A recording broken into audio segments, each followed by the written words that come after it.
What up, what up, what up? It's your boy Joe Chapo back in the building. Another edition of If They Only Knew. As always, we got your boy Main Light out the hill. What up, man? Yo, what's good, everybody? My ITOK is salute. Let's stand up on this one. If you're new to this, though, to the channel, make sure you hit that subscribe, share, like, comment, and then that bell, put it on all, shade it on all, and you get our videos first thing smoking. Yo, man, today, yo, we got a great one, yo. The people been asking about this one. First time we seen it was on the interview with Mr. Savage, and they were like, yo, we need that interview. So we had to jump on it real quick for the world. For the people that don't know, that's been somewhere hiding in a hole, please introduce yourself, man. Well, my name's Big Ruthy. I'm from Halifax, and a lot of people that know me from off TikTok and Facebook. That's how I found you. I found you guys. I was scrolling through TikTok. Boom! I was like, oh, I gotta have them. I love TikTok. Been on it for 2 years. But shit, I definitely appreciate y'all coming on the first time. I appreciate you coming Thank on the time as well. This one we're gonna do a little different. Yo, okay. I'm gonna ask a couple of questions, and we're gonna try to get to the bottom, because I know you got a story. Yeah, the things that you said in the interview, I was like, oh, I gotta hear about this. So we're gonna kind of start. Tell me your relationship with your parents. Let's start from there. Your childhood. Okay, so not a great relationship with my father. Me and my mother have a decent relationship. My father, not so good. He was an alcoholic growing up. I was sexually abused by him for 14 years, and he was very violent. And he sold drugs, weed and hash our whole lives. We were, in and out of raids our whole lives, constantly had bikers in the house, friends in the house. Everybody was always drinking, partying. It was just wild constantly. Like it was very part of a biker crew. No, but my uncle was at one point, but he was able to get out of it. But my uncle, I had another uncle he was younger, in his 20s. He actually shot himself around that age. So I remember I was 10 years old. He shot himself. And I still remember going to his funeral and seeing him laying in the casket. It was pretty creepy. Yeah, still remember what I was wearing and everything. But yeah, no, wasn't a good childhood whatsoever. Okay. Not at all. My dad eventually stopped drinking when I was 14, around 14, that's when he stopped. That's cool. Any of those raids, is any one of those in particular that you may remember? Like, yeah.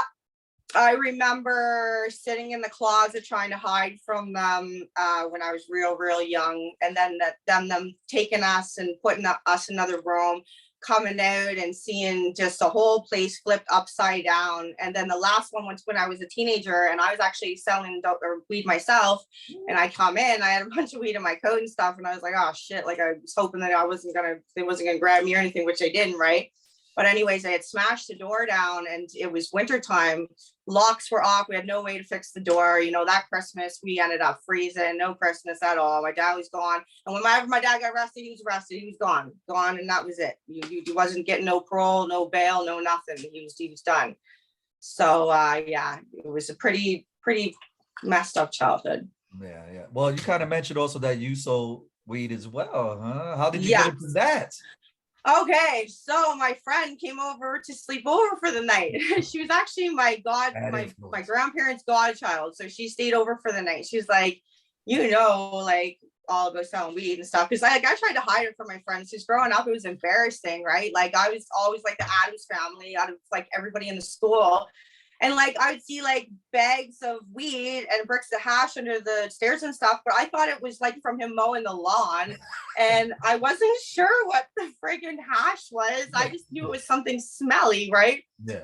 So, but then eventually I caught on, and I was like, okay, I know it's something bad, and like so I was just really embarrassed. So going to school was really hard. Like it was just like I had super high anxiety. So anyways, yeah, we found a bunch of weed in the freezer, so we just took handfuls of weed, did it up in grams, and then went downtown and started selling it. And then next thing you know, I had a bunch of little other guys there running around for me, and that was it. I started making money, buying tracksuits, and feeling like a G. You're a little queen pin out there, huh? Had people working for you and everything, and you had them all working just for what you was taking without them even know. They must have had so much profit. If you can have a whole business off of just straight taking handfuls. That it was full profit, right? Full profit. Yes. So I was, oh yeah, my boyfriend, I was buying him tracksuits, Nike tracksuits, and this. Oh yeah, man, I was like loving it. Yeah. All right. Damn, I can just see it now. Kind of tell us about Canada. Like a lot of people don't know. Like I said in the last interview, they paint a whole picture out here that it's just pure white snow everywhere. What is it, Mounties or whatever? Well, we're in the mountains. We're in the mountains right now. Out in BC and stuff like that, there's a lot of mountains. But down here, it's kind of it's all grass, a lot of water. It's a beautiful place, but where we're at right now, it's kind of like a little fishing town. We're in a ghost town right now. There's like nobody even up here. It's a village of 800 people. There's only 40 kids, grade primary to 12, that live up here. It's literally like a village that we need to build, and that's what we plan on doing. That's what's up. That's what's up. I would love that. I would love that. 800 people in the town. It's something different. It was a culture shock, that's for sure. Yeah. All right. So I know you also mentioned your boyfriend. What was your dating life like? Okay, so 18. So 18 when, after that last raid and stuff like that, that's when I was like, he was in jail. So I was like, okay, I gotta get pregnant and get the hell out of here. So anyways, I met this guy I was crushing on for a bit or whatever. I was like, yeah, I'm gonna get pregnant. Got pregnant by him. This was when after the door was kicked in, we had no heat. So I'm sitting there pregnant. We got nothing, like no money, no nothing. So you want to know what I did? To make money for food, there was a friggin' strip club down here called the Lighthouse. Okay. So I went on amateur night, and not many people know this because it was the only one time that I ever tried to do this. We're not gonna tell nobody. Yeah. So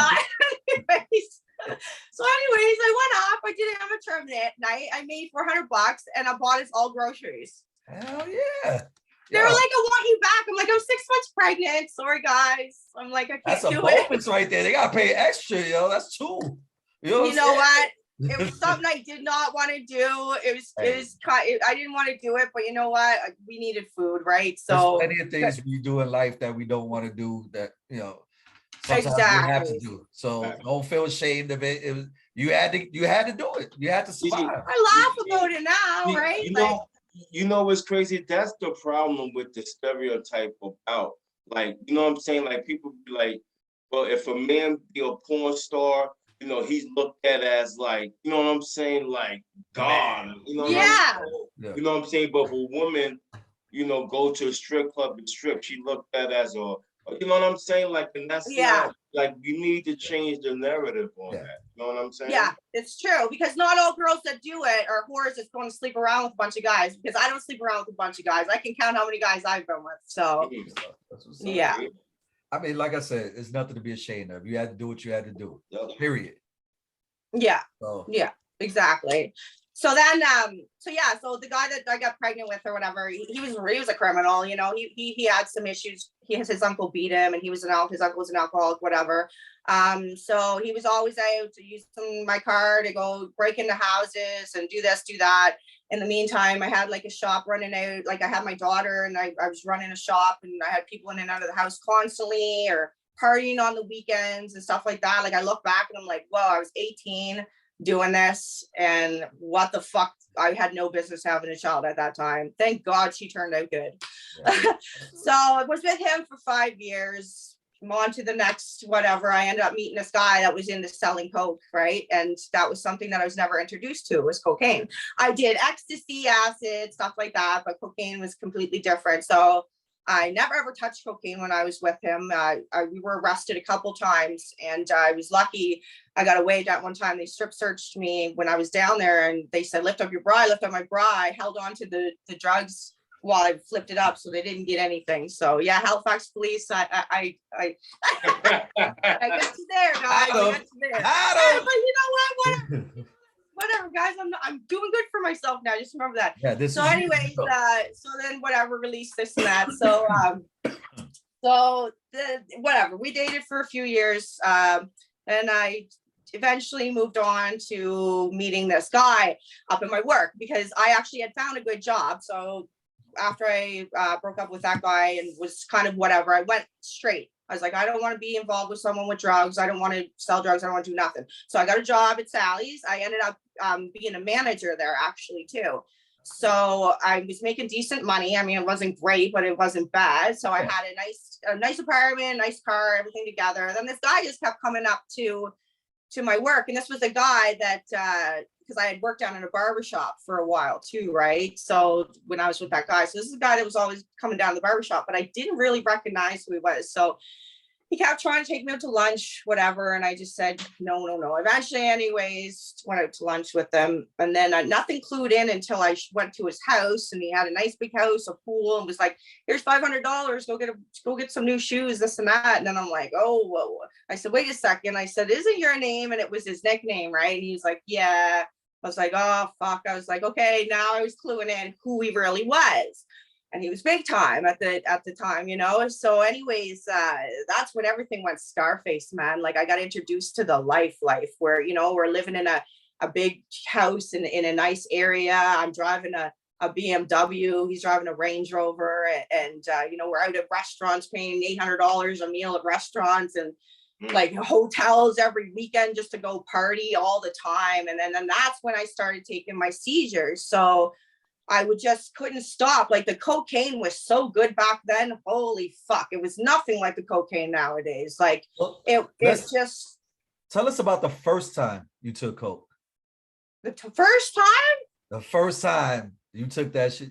It makes you it gives you such an how do you say that feeling? That horny feeling. Oh, holy fuck, it makes you so horny that you just can't control yourself. It's like you just want to keep doing it. And then that's what the problem was. It got to the point the cocaine was so good, I was like, I just want to feel like this all the time. So it got to the point we were in hotels just fucking doing blow constantly and just partying like all the time. But then when I took the seizure, that's when it fucked me, because I ended up with 2 crushed discs, broken discs in my back. So my back's fucked, like super fucked. I can't even get a spinal fusion down here. They can't even give me cortisone shots. It's completely fucked, man. I took, what was it, probably 4 seizures when I was with him or something, because I kept saying, I don't care, I'll die doing it because it feels so good. So I'll just keep doing it till I die. Damn. And it just put you in such a different world. And I just wish that I never tried. Like overdoses? Was that like overdoses? I did an ounce in 24 hours. Oh, of coke. Like I said, we had full access. Like it was like unlimited amounts, man. He was like big time. So it's like we never ran out of it. Like it was just always there. So you could literally be walking up the stairs and do lines on our stairs. Like it was fucking crazy. Like straight up. Like it was fucked. That's how I started. That's how I got so addicted. Because before that, like, you know, I was into smoking weed. I was into doing ecstasy and drinking and stuff. But the coke, that was what fucking, yeah, that's a serious drug. And you don't ever want to. And you went from partying to having a habit.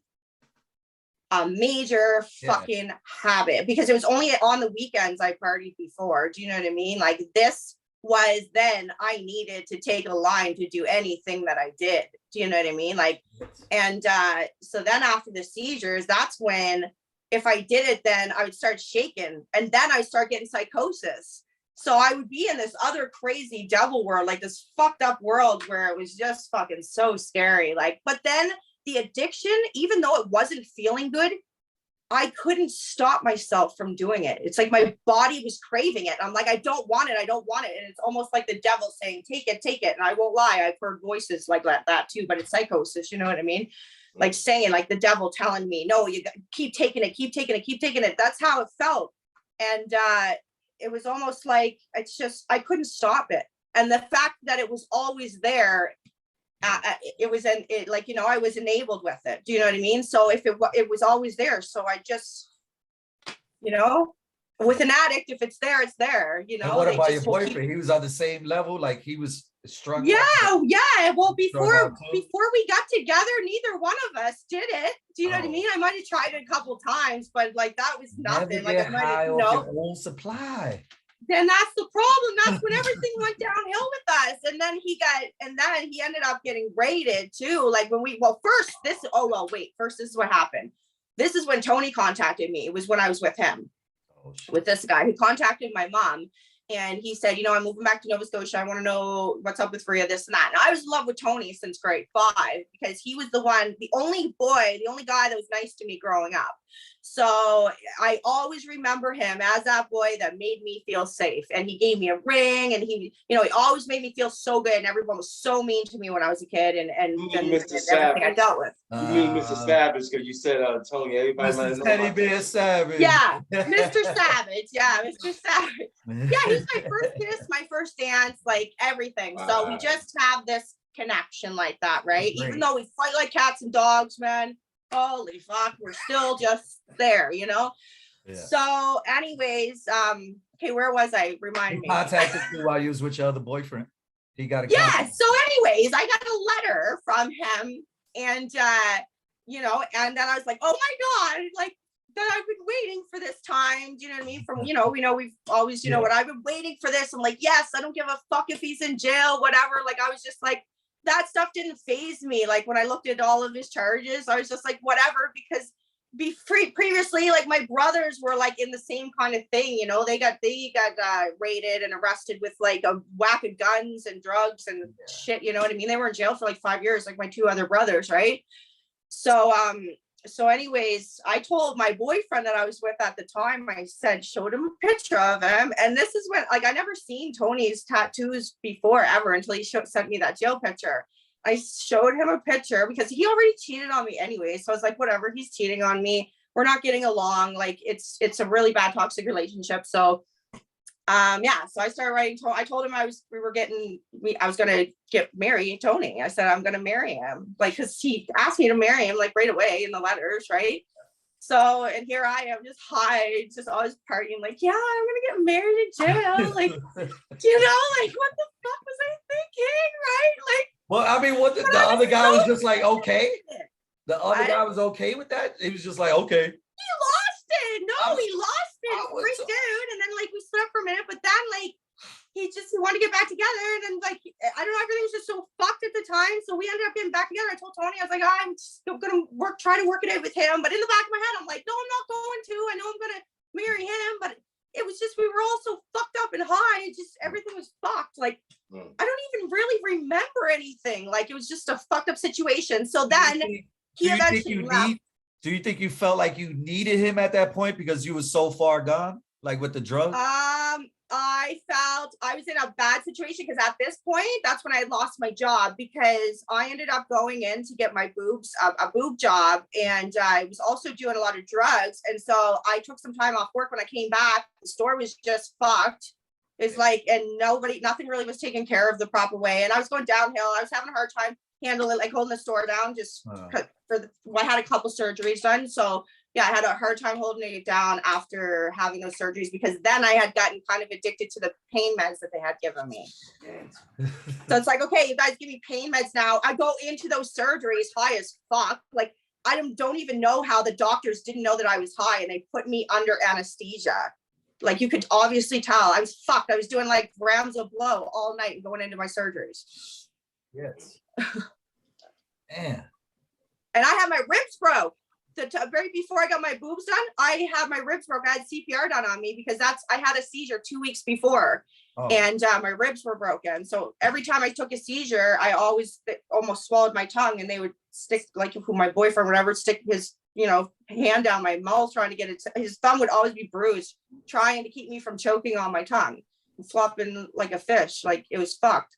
So do you take seizure medicine? Do you take seizure medicine?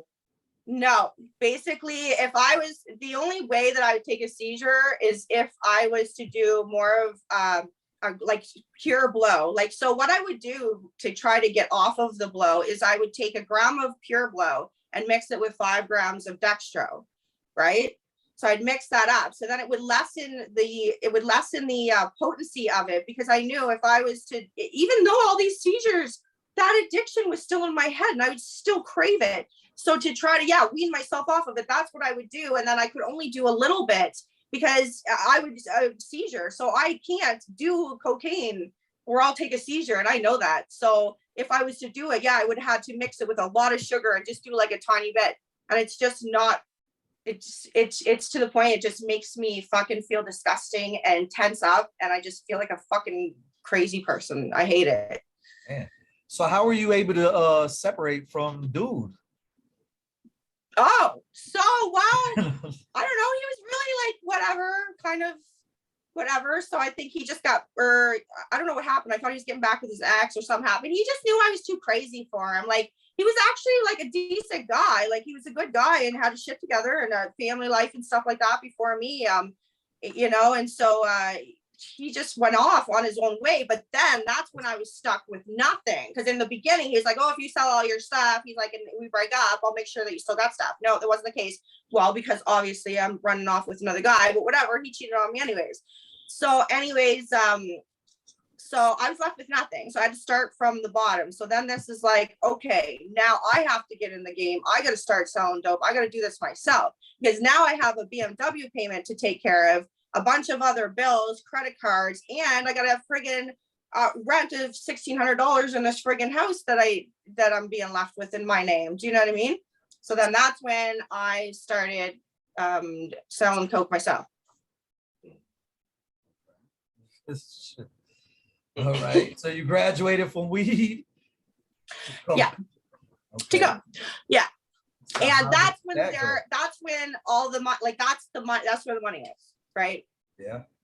But it's dangerous, you know, like, you know what I mean? I so regret doing anything like that, because I'm like, I look at me now, I got nothing from it. I got nothing from it except for fucking debt from fucking like just I don't want to start talking all ghetto, but you know what I mean? People fuck you over, man. Like, yeah. You know, they fuck you over, and it's just, that's not even worth it. Like, you know, money comes, money goes. It's like, whatever, it is what it is. You know, I helped so many people. I made sure that when I was in the game and I was doing whatever I was doing, first off, you know, I just, whatever, I made sure that it was never anything, whatever, because I knew that I didn't want people to get that addiction that I got. So yeah. I loaded it down with sugar. I loaded it down with sugar for people. And that's all you're getting. Do you know what I mean? Hey, that stretches it. It stretches it. You know, you got to cut it. You got to cut it, right? Yeah. But instead of cutting it, like what people put fentanyl and all this shit in it, well, Halifax police, you're lucky I only put the goddamn sugar in it. Do you know what I mean? I wasn't trying to hurt anybody, but at the same time, I was doing it, like just selling some grams to my friends. Do you know what I mean? Like, we were all in the same circle. And like I told the cops, I said, you're never going to catch me with more than 5 grams on me. I said, look, me and my friends do blow. I said, we all party together. I said, so every weekend we would party, and that's how I would make my money like that. Do you know what I mean? Yeah, sure. I did the few, like whatever before the big things and stuff like that. I've done that and stuff before, but I don't want to do that. That's why I didn't want to do that. Do you know what I mean? Because always in the back of my head, I knew it was wrong. And I knew that my addiction, I didn't want somebody else to have the same addiction as me. But then on the other hand, it was like my friends and we all kind of had that same addiction at the same time. So it's like, hey, it's either get it from me with a bunch of sugar or go get it from someone else that's going to kill you. Do you know what I mean? I always made sure that everything was always good with mine, right? Yeah. Well, I mean, you know, in a sense, you was looking out. Yeah, I was looking out for people because I wasn't one of those.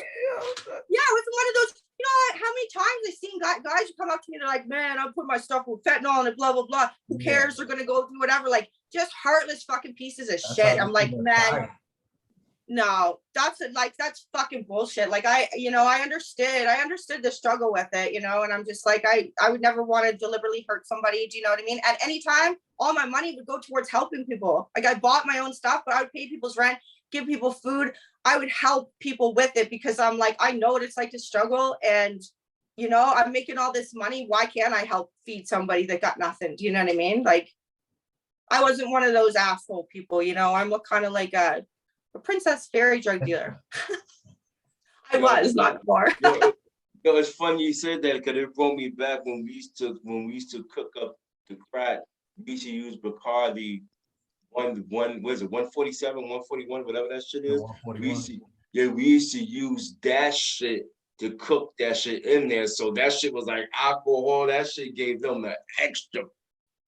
You know what I'm saying? Yeah. Like, for real, you know, like, but other people was putting like fucking all type of shit in that shit, ammonia and cooking that shit, and yo, like just messing these people up bad, man. And they wanted it. It's almost like they were enjoying watching doing this to people, and it was just fucking sick.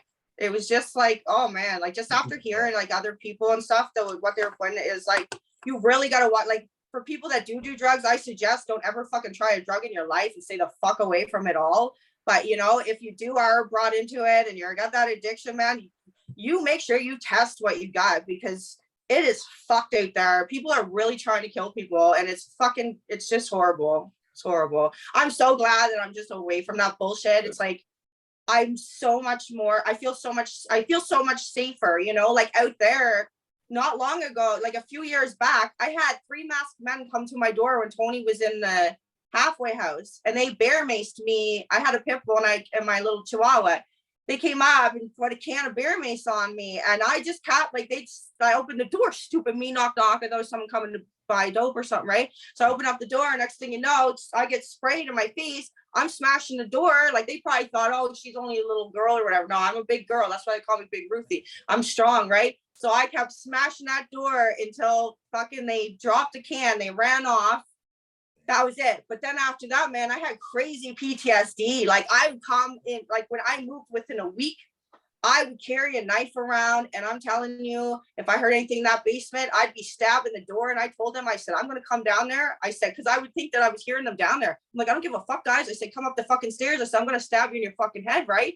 Like, and I just went crazy, just ready just to kill somebody, like, because it really fucked with my head. And seeing my dogs, man, with bear mace on them, you can fuck me up and put bear mace on me, do whatever the fuck you want, but don't touch my fucking dogs. My dogs are my fucking kid. Because that's when I just, thinking about it right now makes me so angry. Yeah. I'm a dog lover too, man. So it's disgusting. Who the fuck is gonna do that to an animal? Like, shit, whatever, man. I don't know. Luckily, you was able to get out of that situation. I don't know. They wouldn't have got anything but a couple grams since they would have came in anyways. You know what I mean? So yeah, I'm not stupid. So let me ask you this: how were you able to escape your addiction? Oh fuck! Well, this past year, the addiction had gotten extremely bad when me and him broke up. So anyways, I dating somebody else and whatever. He had an addiction problem too, and things got out of control. I don't really want to get too much into that, but what happened in the end here, I suffered concussion amnesia. It was pretty fucked up, man. I literally remember in the last clip there, in the last interview I mentioned, it was like I did come face to face with the devil. And every time I would get high or fucked up and I couldn't come out of it, like I would always try to take sleeping pills to like come down, that nothing would work. But when I prayed to God, for some reason, I could go to sleep and the high would go away and I'd feel so much better. And this last going off, man, when I would be like talking to the devil. It was like talking to the devil, telling him, okay, open the door, move the pictures, this and that. It was all happening. Like I said, psychosis, whatever the fuck. I don't know, maybe another portal. I don't know, whatever's going on in this crazy world. Anyways, it scared the fuck out of me. Every time I would fucking get high, I would hear gunshots. So I was like, I thought it was like every time I got high, that's my family dying. Like that's my friends dying, because there was some guys living downstairs. Bang, bang, bang. That's all I heard every time I got high. So I was like, if I don't fuck off, I said, and get sober, I said, I'm going to lose my family. I said, something bad's going to happen to them. I said, or something's going to happen. I don't know. That's how I got sober.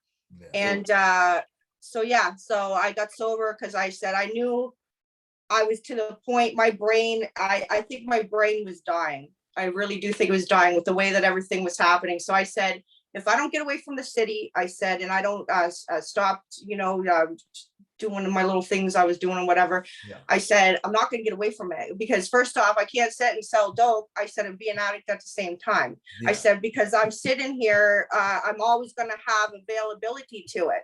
Up here, there's no drug dealers. There's nobody up here. You can fucking grow weed. That's about it. It's a village of 800 people. Do you know what I mean? I have no access.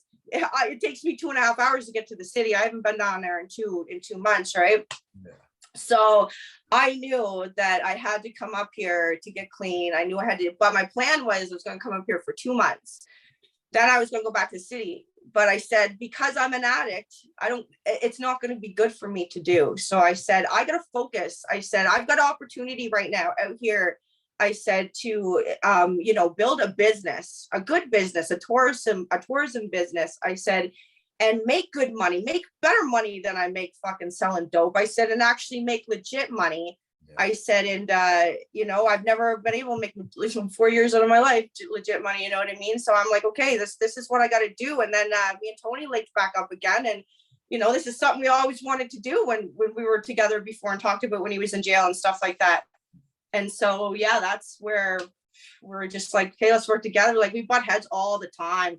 He's like, just be a girl, Bria, just be a girl. But I'm an alpha female and I'm used to being the boss. Do you know what I mean? So it's like, it's hard, man, when he's alpha and I'm alpha. And, it's like, you always going to clash. It's like a battle for the position.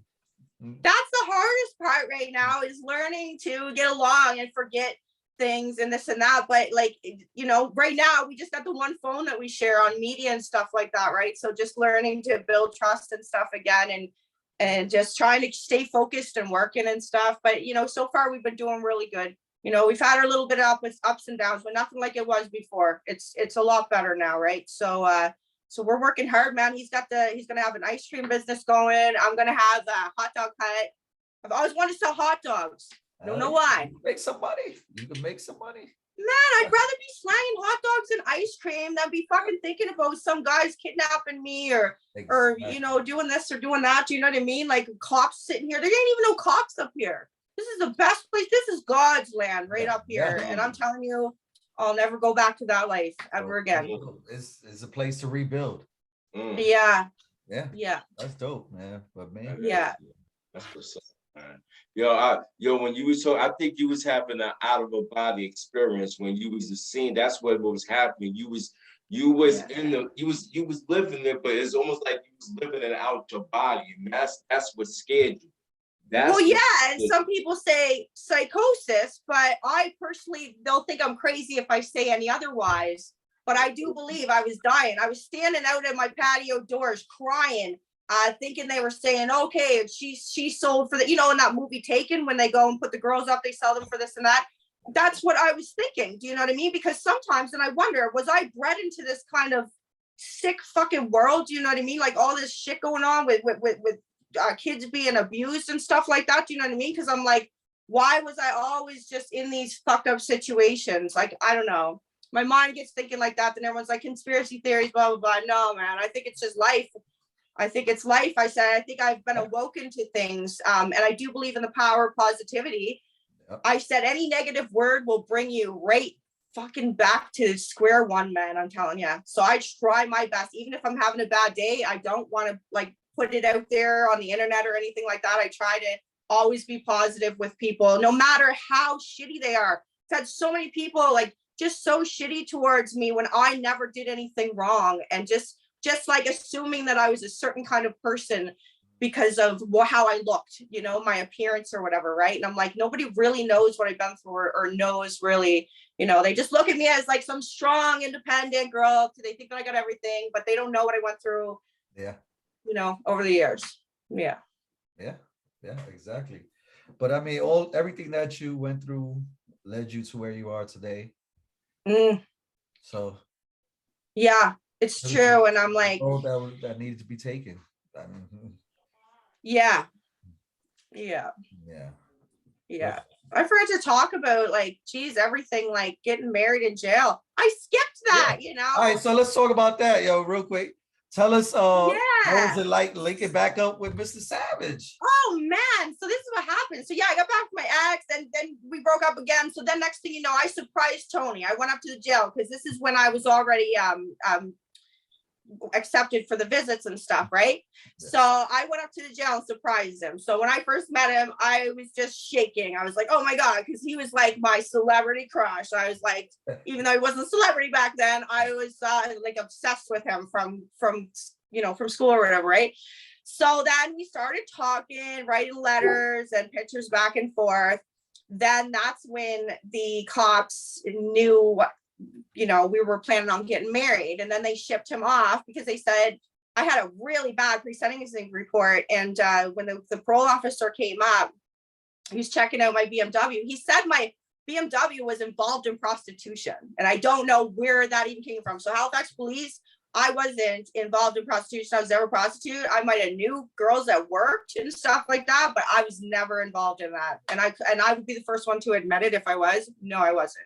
So they said it was involved in prostitution. They said about all this shit about this and that. We're going to create a gang, and they don't think that, you know, I'd be whatever. So anyways, yeah, they shipped them off. So then next thing you know, I'm having to drive 17 fucking hours.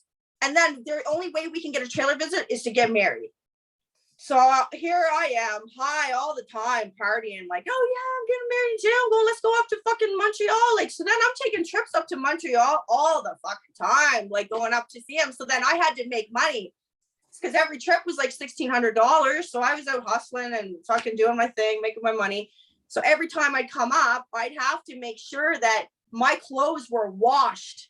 There can't be nothing on them, because if you go through those detectors, then you're fucked.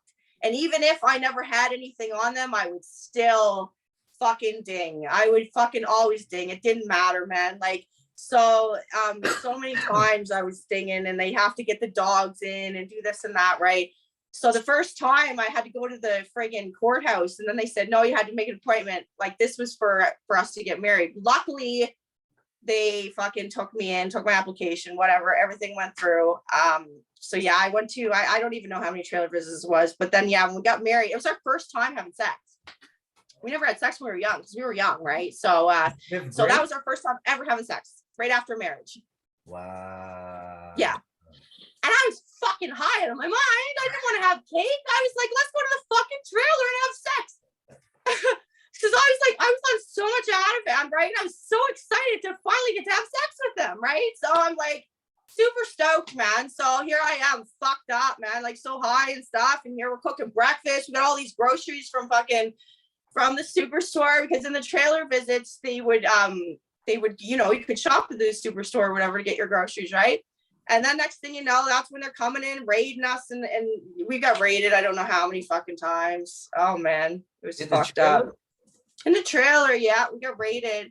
I don't know how they didn't find. They thought that I was bringing in steroids. Like, no, I didn't even want to bring in weed. So cops, I didn't bring in fucking nothing ever. Tony snuck in a friggin' piece of friggin' hash in his shoe for me, because I was too scared to bring fucking drugs into jail. But do you fucking blame me? I would go away to the Dominican. They would strip search me, customs. They would strip search me, make me bend over, take my fucking extensions out.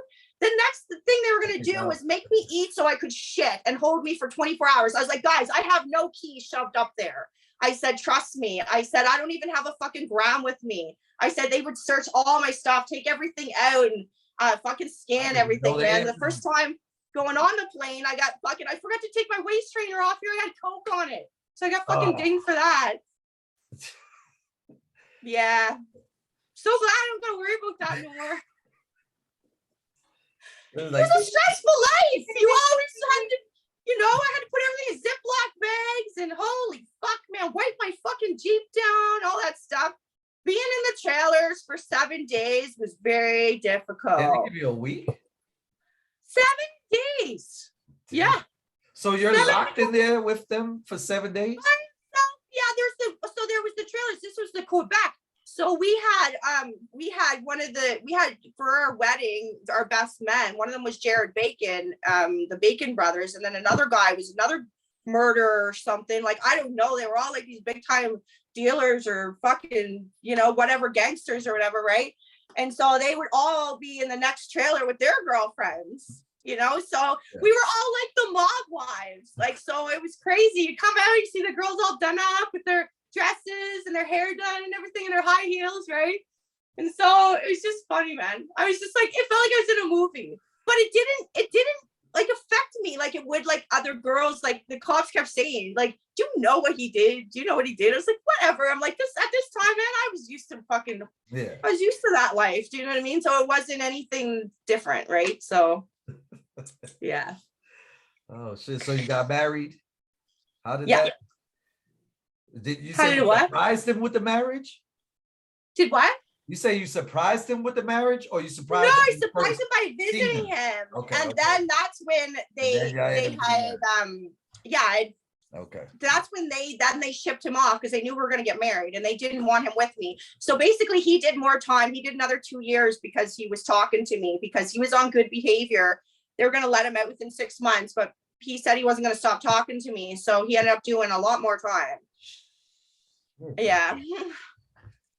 So And then I sent him, like, when he was out of the halfway house, because I would do coke and then kiss him. I sent him back there a few times. Yeah. I didn't mean to, but skill. Man. Yeah. All right. So, well, real quick, make sure you tell us your Instagram, whatever, all your social media, Instagram, TikTok, everything you got going on, bro. So we don't forget. Okay. So guys, my TikTok's Big Ruthy, Instagram's Big Ruthy. I got an OnlyFans that's Big Ruthy. We've got a Facebook group that's Big Ruthy chat and talk, or Big Ruthy and Mr. Savage chat and topic discussions. Like, I had all of this on the go. Like, we used to have a Mr. and Mrs. Savage thing, but then we were split up. We're divorced. Like, we're divorced now. We've been divorced for a year. So we split up. So we kind of trying to combine things again, right? So, but we do plan on, which we've been waiting for stuff. So after the 27th, we plan on doing podcasts and interviews with our group members on mental health and addictions and abuse and stuff that they've been through. And I also have a Big Ruthy's group for abuse and addictions as well, where it's a smaller group. So it's like a group of like 1,000 people in that one for support and stuff like that. So yeah, we've got a lot of platforms. So yeah. Dope. That's dope. So is there anything else coming in the near future? Is there, I mean, what's Like coming babies? up for Big Ruthy? Yeah, maybe. I don't know about babies. Nah. I think I like living the free life. Like, I don't know, man. I had my one daughter, she's 22 and she's beautiful and she turned out great. I'm like, like these are my kids. Yeah, you want to start over? No, I'm one and done I'm too. like, I'm one and done. I'm one and done. I don't want Yeah. no. I'll adopt before I have more kids. Like I'll adopt a self-sufficient, like, a kid that can take care. No. Well, I like the freedom. Just like I could just take off on a plane anywhere and do whatever I want. I don't like responsibility, guys. And honestly, I'm not a person that's like that responsible when it comes to that. Like, I'm super responsible with my dogs because I love my dogs, but like kids are a lot. I had one and I'm like, I don't know. Like, I just remember saying after I gave birth, don't do it again. It was so painful. It's the worst thing in the freaking world. So I think I scared my daughter from actually having babies because I was like, it hurts really bad. Some people can handle it and I don't like it at all. Yeah. I thought there was something else I was gonna say, guys. Now I can't remember. Well, I don't know. But man, I don't know either. Yeah, we appreciate you coming on. You know what I'm saying? Like, Thank you. Yeah, this was awesome and you did very good. So you should be proud. Thank you. I was nervous, guys. No, that's okay. You did very good. So you should be proud of yourself. You know what I mean? Trust me. And, just like me and Joe, I know my first time I was nervous and, and to this day, I still stutter sometimes. So, it is what it is. So don't ever put yourself down. Don't worry about it. It's fine. Yeah, well, next time I'm not going to smoke a couple puffs of a joint, considering I don't smoke weed. That's cool. That's cool. So we like to end this interview on a super positive note. So, like I always say, if you see somebody, an individual, about to cross that street, and you know what's on the other side of that street, what would you tell them? What would I tell them? Holy, too much to tell them. First, I'd probably grab them and just lock them up until they change their mind, because it is so not worth it at all.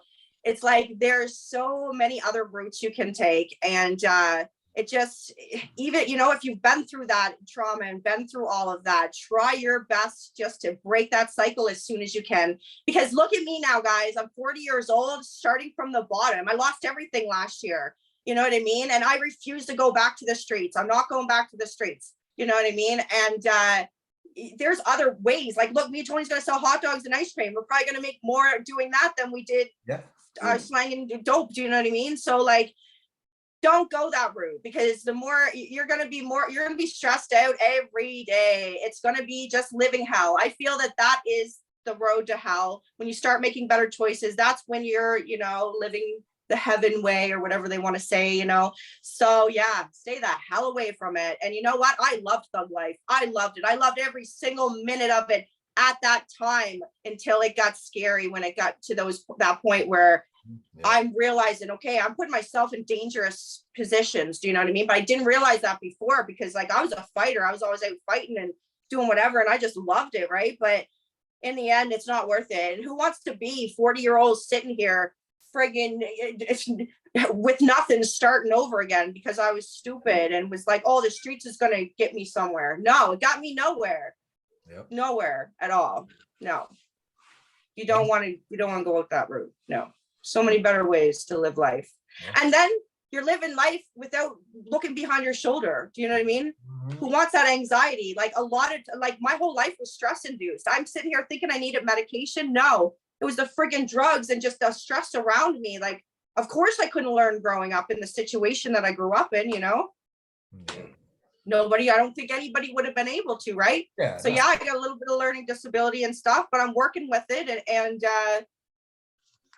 it's going to take a minute, but it's going to be well worth it in the end. You know what I mean? Just to be able to sit up here with no cops, I don't got to worry about dope and this and that, whatever. Like, it feels fucking awesome. I love it. Man. Yeah. Listen, starting over is nothing wrong with it at all. I've done it many times, and like I told you guys before, everything that you build from here on out is yours, and nobody can take it from you. Yeah, exactly. And that's the good thing about it. And just feeling at peace, like I can sleep at night now. Like it was such a culture shock, but a good one. And once you get used to it, I don't want to drive back down to the city. Exactly. Like, I used to fiend, like in the beginning, I was like, oh yeah, I gotta go back down to the city. I want to I need to get some dope or something like that. Now it just scares me. Like, the last time I went down there, I came back crying. I was all upset and stuff. And I'm like, you know what? It's not even worth it. It just triggers me. Fuck that shit. You don't need it. And it's like, and as you get sober and start taking care of yourself and eating healthy and like exercising, you notice such a difference in your looks and your skin starts glowing. Yep. I'm like, whoa, like I actually love myself now. I used to hate myself. I actually love myself. I learned to love myself. I know I have my imperfections, but I love who I am. I love that I've been through that hard struggle, and now I'm turning it around and turning it into something positive and hoping to inspire other people to do the same thing. Do you know what I mean? It's not the end, guys, like we can change our lives whenever. It doesn't matter how old we are. Like, I'm just learning all over again. I'm 40 years old. I got to learn how to punctuate grammar. I got to learn all that because I lost so much memory when I took those seizures. I couldn't speak. I was talking like mumbled, like I couldn't even talk. It took a while for me to regain my brain back. I thought I was brain damaged permanently. So yeah. Well, shit, I'm glad in the end everything worked out for you. You and Mr. Savage, even though you guys go at each other, y'all have genuine love for each other. I see nothing but great things for you guys from here on out. We greatly appreciate I do too. It's all about staying positive. Yeah. We appreciate you coming on the first time. We appreciate you coming on this time. And we definitely gonna have you guys on again. Like, we like having. There's so much more to talk about. That's what I'm saying. We gonna have to bring you guys back. I mean, I love the aura you guys bring, and the pureness is just dope. I love it. Again, you guys are part of the ITOK. I love doing interviews with you guys. It's fun. Like, I always wanted to be a talk show host. So I like doing this. I just got to get used to doing it and not smoke weed. I'm like, smoking weed and smoke blunts all through the thing. And Tony does. And I'm like, fuck, man. I was like, holy fuck. I was like brain dead. Oh, shit. Yeah. But again, stay safe. Stay safe out there. We definitely gonna have you back. Always.